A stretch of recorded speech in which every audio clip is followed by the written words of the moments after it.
You're not going to want to miss this episode of the AI Show where we talk about the Responsible AI Dashboard, a one-stop shop for operationalizing responsible AI in practice. Make sure you tune in.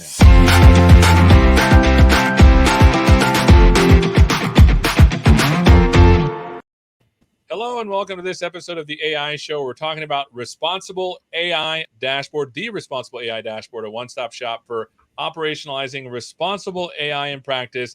And we're pleased to welcome back Besmira and Mehrnoosh. Hello, my friends. Why don't you introduce yourselves? We'll start with you, Besmira. Hello, it's great to be here. I'm Besmira. I'm a researcher at Microsoft Research working on responsible AI, reliability, robustness for machine learning, and we collaborate with a fantastic team at Azure Machine Learning to create tools together. Fantastic. Mehrnoosh. First of all, thanks for having us back in this show. Always a pleasure. My name is Mehrnoosh Simeki. I'm a senior technical program manager under Azure Machine Learning. Just like Bessa said, we always collaborate with Microsoft Research to bring their latest and greatest in the space of responsible AI and create tools that help operationalize the buzzword responsible AI in practice. Fantastic. So last time we had you on the show, we talked about error analysis, and I thought about it a lot afterwards, and it felt like that was a part of a larger responsible AI thing. What more things am I missing? We'll go with you, Besmira. Right on point, Seth. Actually, in the last 6 months since when we talked together, we started this initiative for bringing responsible AI tools built at Microsoft and in the open source together as an integration effort. And there's a question of why did we do this?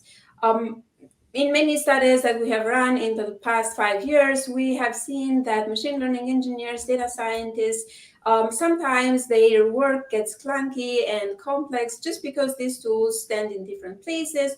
It's hard to exchange results and insights and visualizations among these tools. And then there's an issue with discoverability and adoption. If you have to learn 10 different tools in order to operationalize responsible AI, then the learning curve is a lot higher. So then we thought, okay, so there's all these mature tools that have been built so far. There is a very nice story about how do you use this all together in order to debug your models, to make responsible decision-making. And we started this effort that sort of integrates them into a single dashboard and flows all the insights. And Mehrnoosh is going to show you later in a demo, so stay tuned for that. On how these results can flow and how can one deep dive into model debugging and responsible decision-making. There's 2 areas that we tackle in this tool. One of them is model debugging, and we talked a little bit about that in error analysis, but there's many aspects to model debugging. You know, there is error identification. When you start finding your errors, there's a diagnosis part that needs other types of operations that are related to data exploration or to model interpretability. There's a strong fairness aspect that is related to model debugging to really understand the metrics and how errors are distributed, counterfactual analysis, and all the sorts of things that maybe, you know, other practitioners will want to build in the future. And then the very new thing that we are integrating in this dashboard is responsible and business decision-making. It's truth these days that there is a lot of data lying around. We want to take responsible decisions in the real world. Correlational analysis is not sufficient for taking such decisions because we may rely on spurious correlations, things that maybe are there in the data, but if you change them, nothing happens in the real world. So based on mature tools like ECONML, we built this dashboard that integrates and makes it easy really to take decisions. So this is awesome. The way I'm hearing it is there's like the programmer and technical component, I guess, of the actual model, you know, debugging, etc. And then there's the business aspect of like, what is this actually doing? Am I dividing these things up correctly? Oh yeah. In terms of user audience, that's exactly. So to me, it's always hard to visualize a tool that can do both. Mehrnoosh, can you show us what this looks like? Absolutely. Let's do this. So first, I do have a model which is trained on top of the Kaggle apartment data. And this is a classification model that predicts whether a house would sell for more than median or less than median. And you can imagine that if you make a mistake there, for instance, if you make a mistake and predict a house to be selling less than median or price it in an incorrect way, then that can impact the actual sale that the homeowner will take home, and so kind of like cause financial loss, and also can limit the ability of that person, that house owner, to access finances from a bank. So it is quite important to make sure that this apartment pricing prediction model is getting it right. So I'm going to start with my model debugging, and said when you open this dashboard, the very first stage is for you to identify the model errors. And so I start with the piece that is familiar to you from the last time, which is error analysis. And for instance, here I can see this error tree that the error analysis has automatically trained on top of my model predictions, and can, for instance, see that I do have some bigger, older houses for which the model is making 24% error rate compared to the base rate of 11, and 75% of overall errors in the tree are happening here. So this is actually a great blind spot that I just discovered, and I can save that just so I can take it to the other stages and explore it further. In contrast, I do have this one, which is a cohort for bigger, newer houses, and as you can see, the error rate is as low as 6%. So just for contrasting purposes, I saved that also as my one cohort. And just bear in mind that the same heat map capabilities that error analysis was covering could also be used here. So that's another way of you identifying errors. For instance, you want to bring one feature here and kind of like investigate how the errors are distributed across, say lot frontage in this case. And similarly, you can click on any of these grids and save that. But for simplicity, I just stick with the error tree. I created 2 cohorts, and now I would like to move forward with data exploration, model stats overview, and model interpretability to explore. So let's pause right there. If you could scroll up, because I want to make sure that I'm understanding this, because you explained it last time, but I want to make sure I'm getting it. So basically, the 570, the 730, that's the number of examples you're giving to the training algorithm. Is that right? That's the test data, basically. Okay, test data, cool. Exactly. So now it tells me that overall, out of 130 data points, 87 of them are erroneous. And then like suddenly that ratio becomes quite off for the bigger, older houses. That makes sense. So this is basically saying on the test data, it's dividing up the errors by the actual features. So I can see what features are causing the most errors. And I think when you highlight over the 66 over 271, it's telling you there it's telling you the exact feature and where the break is in this particular model. Is that right? Exactly. Okay, That's cool. correct. So now that you've done this, like as a debugger, it feels like, okay, I've got a good sense of what's going on, but you wanted to show me the next bit, which was it called the model statistics? Correct. If we can scroll down. So How is that different? So here's the problem here. First, we helped you identify the error, right? Right. But now you want to diagnose it, because you can't always jump from identification to coming up with your mitigation strategies. But if you don't know why that issue is happening, it's actually quite difficult for you to go and fix it and have a targeted mitigation step. And so we have implemented other things like data exploration, where, for instance, you can understand that certain erroneous cohort and see whether there is some underrepresented cohort there that you need to go and enhance. Or, for instance, you can look at model interpretability to understand why the model is making predictions for that cohort, and whether for erroneous cohort, the model is depending on some other features compared to the rest of the cohorts. So now we are entering that diagnosis land, where I'm going to show you how we can use the other capabilities of this dashboard in order to understand why things are going wrong and help us take targeted mitigation steps. Let's do it. Great. So first, as you said, we come to the model statistics page. And what I am seeing here is I do have these cohorts that I saved and I brought up transferred here. And right off the bat, what I'm observing is, and there's also one unsaved because I clicked on the demo or on the cohort, but the y-axis or the x-axis here is the prediction probability of less than median. And right off the bat, you can see that for the old houses, you're getting a lot more higher probability of selling less. And the results are much more accurate for newer houses compared to the older houses. So that's something that I would like to explore based on looking at the underlying ground truth data to see, am I representing something differently in old houses versus newer houses? houses. So I come here to the Data Explorer, and this is basically to help you do exploratory data analysis. And imagine I want to show you the ground truth values. So actually in my ground truths, how many houses did I have with like actual ground truths of selling more than median versus not. And for newer houses, as you can see set here, the actual new houses are more probable to sell for more than median. So all of my representation in ground truth data had actual more than median prices. And so even if the model randomly says all the new houses to be more than median, probably it's going to achieve a higher accuracy. Versus for my old houses, I do not have enough representation of old and expensive houses. So that's what I mean by diagnosis, because now I just diagnosed that you need to go and collect more expensive, older houses and retrain your model just so the model can learn about those type of houses as well.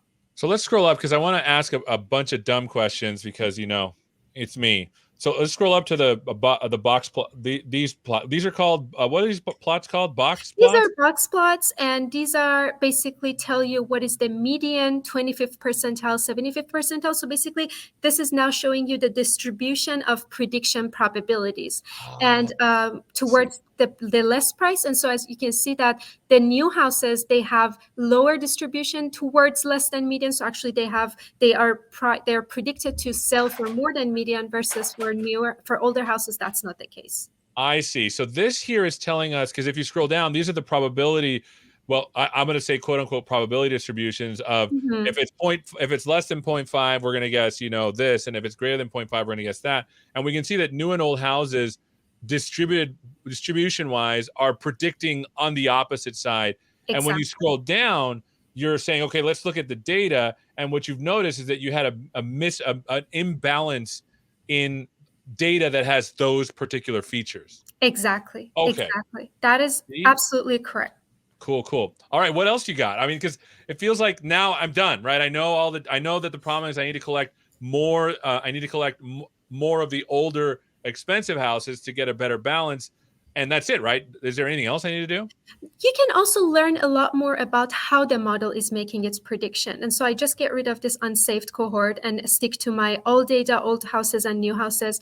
And so the thing that you can see here is first the global explanation, how the model is making its prediction for the whole data across these cohorts, and also individual feature importance. And the way that it is important here is, first of all, I can see for my old data, these are the top key important factors: overall finish quality, above ground living area, total basement square footage. And I can also see like other types of things. And so for instance, I can see that year built is a lot more important for new houses than old houses. So suddenly the fact that a house is newer, that becomes an important factor in predicting whether someone or the house is going to be selling or predicted to sell more than median or not. So you can kind of like compare how the model is making predictions across these different cohorts. You can even see how that model is doing that. So like how the model is using the overall finish quality by clicking on it in order to make its prediction. And so what this chart is telling you, and each of these data points is for one house, but what this chart is telling you is how the overall finish quality is impacting the prediction of less than median.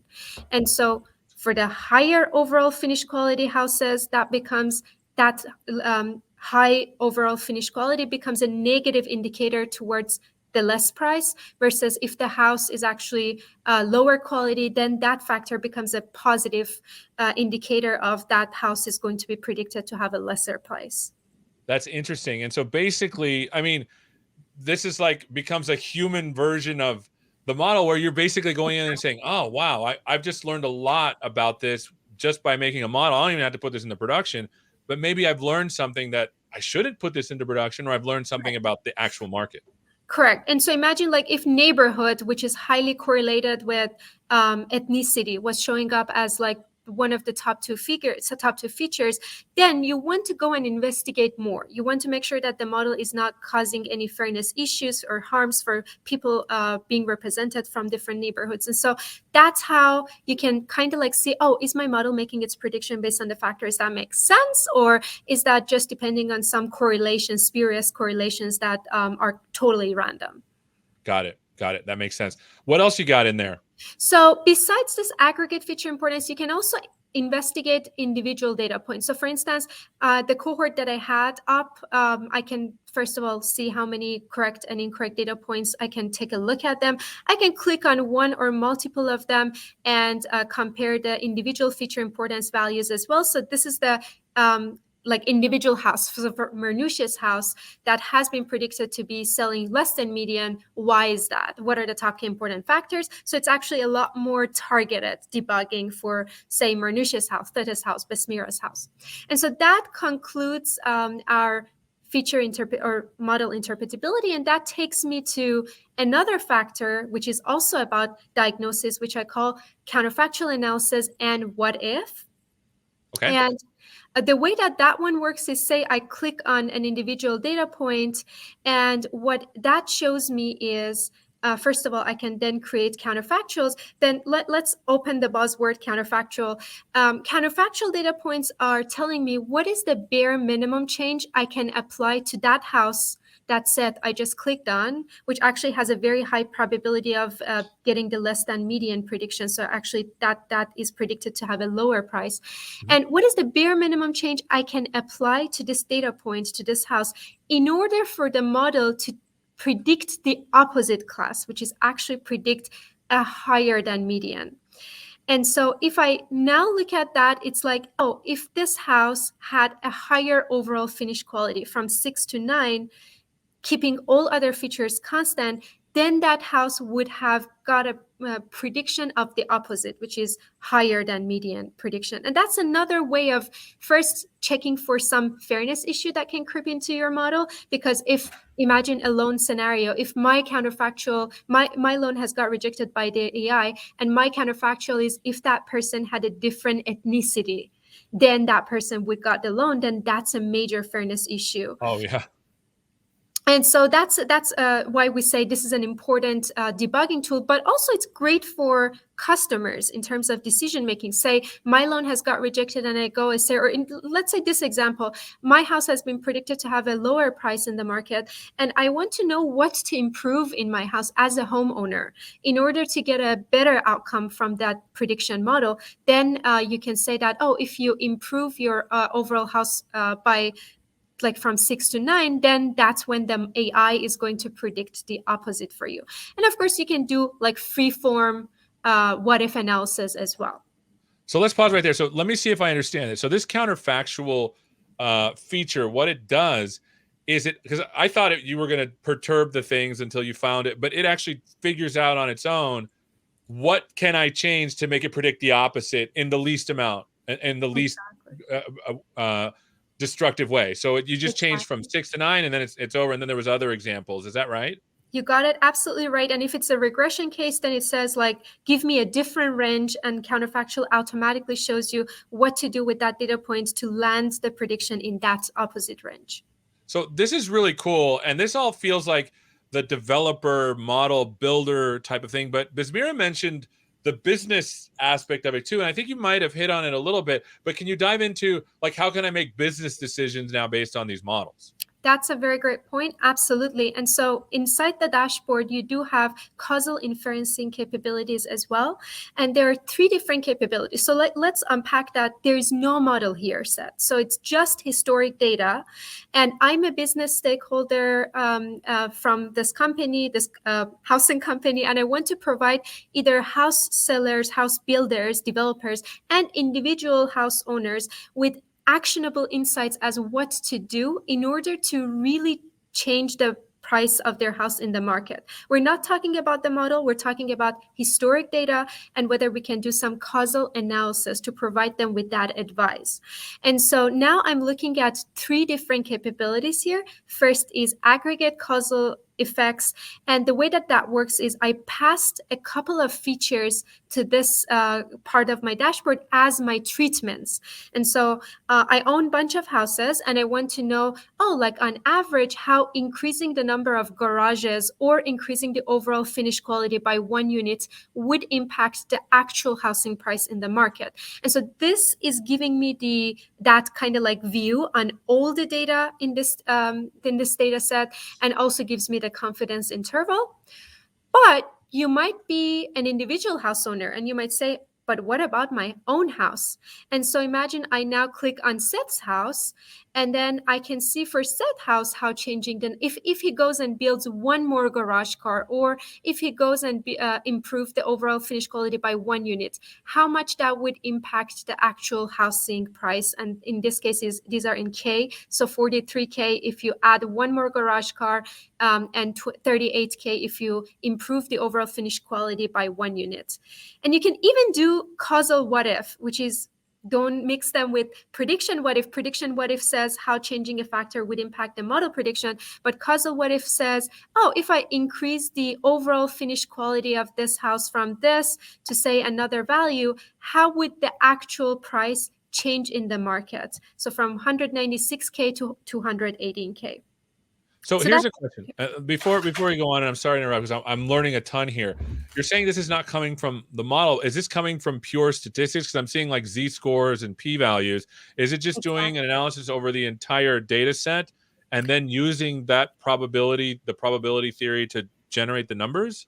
Correct. So this is actually backed by an open source package from Microsoft Research called ECONML, which depends on a technique called double machine learning to take out these spurious correlation and exactly give you what you need, which is what is the causal effect of one factor on an outcome and with what confidence. And that's purely based on statistics. There is machine learning, but don't mix that machine learning with the model that we just showed you and we just debugged. Because that's just specifically for this model. Exactly. Here's what we've learned. But if you want to learn specifically from the data side, from a business perspective, here's what you can learn. Let's take out the spurious correlations or the ones that cause, p-values to not work or z-scores to not work. This is what will happen if we make these kinds of changes. Am I close? That is absolutely true. And one other cool thing about this dashboard is you can even get, like, imagine you're a house builder, so you have a bunch of houses and you want to know how to treat these houses in terms of either shrinking or removing or adding more screen porch. And so it even gives you that ideal policy that will lead to the biggest boost in your overall data points or overall housing market. And so it tells you that, oh, if the overall condition is low and the basement unit square footage is small, then shrink or remove that screen porch, versus for some other cohorts you can actually expand it. So this is also quite cool because we can go ahead and treat everyone the same by like expanding the screen porch, but this is giving me that if I go ahead and expand the screen porch, that's how much gain I'm going to see on average on my housing price. But if I go with this recommended policy, that's how much gain I'm going to see. And imagine how it's helpful for marketing and sales scenarios, right? Like you have all these customers, imagine for your business, and you want to improve your sales or whatever else that you want to boost in your business. And this part is giving you customized policy treatments as, oh, maybe for this cohort, go and provide discount. For this cohort, keep the pricing as is. And so it can give you like a lot of targeted action items as how to treat your market. That's really cool. And it's not model based, it's economics based because of ECONML. This is really cool. Right. So we've talked a lot about, error analysis. We've looked at the data in aggregate. We've looked at the data individually. We've looked at the data as perturbations and counterfactuals. We also looked at, just the data from not the ML side, but from the economics side. And one of the things that's missing is this notion of fairness. Can you tell us about that? Absolutely. So I tried to mention a couple of fairness type of issues that you could identify with error analysis and interpretability. For instance, if you see that in your counterfactual, the thing that is causing your counterfactual is a sensitive attribute, that's a fairness issue. If you're seeing your sensitive features or features that are very correlated with your sensitive features are showing up among top key important factors of interpretability, that's a fairness issue. If you're seeing erroneous cohorts in error analysis that are based on like characterized by sensitive attributes, that's a fairness issue. So there are a lot of different clues about fairness that you can get with this dashboard already. But we have specifically plans in a very short term to bring Fairlearn capabilities, which is an open source toolkit for fairness assessment and unfairness mitigation, and have a dedicated section where you can pass your sensitive attributes and you can do a lot more sophisticated analysis. So definitely stay tuned for that, like very targeted analysis on fairness. Well, this has been really amazing. Besmira, do you have anything to wrap this up, to center us, or am I missing anything? I think the last things we want to send across is the fact that all this is open source. You can go on GitHub and be able to access it, to create your own components and co-create with us. As you saw, everything is modular. Everything, one can remove components from the works or add other components. So if there is a new component that you want to build together with us, we're open to that collaboration, include it in the workflow and see how everything works together. And this is part of a larger effort that is called Responsible AI Toolbox that will include not only the front-end parts that we talked about today with the dashboard, but a lot of other backend, machine learning backend capabilities that support each of these different dashboards together, enables mitigation steps, model comparison, and all this other spectrum of functionalities that we hope to bring together for everyone out there. Well, this is fantastic. I'm going to put a link down here. This is where you want people to go, responsibleaitoolbox.ai, to learn more about this. Am I right? Yes. Yep, responsibleaitoolbox.ai.